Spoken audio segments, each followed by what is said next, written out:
مثلا یه تایمی بود خیلی پرنکای شیر یا تخمی میذاشتن توی یوتیوب. مثلا یه تایمی بود خیلی پرنکای دریوری میذاشتن توی یوتیوب اگه یادتون باشه. خیلی کرینج و مسخره و فیک و مزخرف بود که اصلا صدای تمام کل یوتیوب فارسی در اومده. دوهل پرنک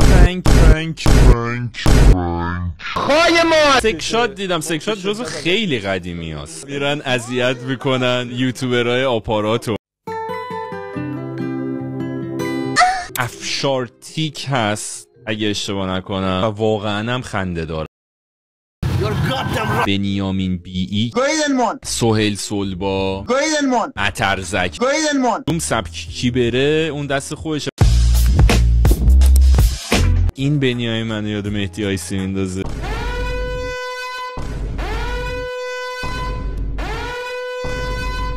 امیر ایزد اگه اشتباه نکنم. خیلی آدم منطقیه. آقا من نوکرتم.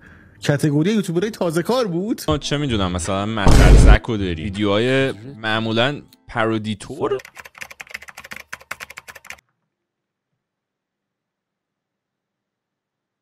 پارودی باشی بری مثلا بیرون حتما ویدیو بگیری. و این چی سترمک What؟ سترمک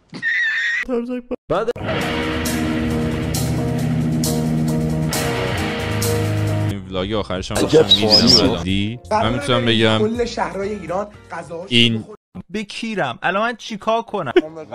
این ولش میگن بهش. دیرن. خیلی هم بچه گلیه خدایی. خیلی هم خودش خیلی با ادبه، هم پدرش خیلی گله. احترام، ارادت، خدمت پدر. یکی از میجرها، یعنی یکی از دلایل خیلی، یکی از چیزای حرکتایی که خیلی خیلی باعث میشه مردم جوونا الان یه تایمیو بخندن، یوتیوبران. هر یوتیوبری با هر سبکی، چه میدونم هر روشی که یه ویدیو میذاره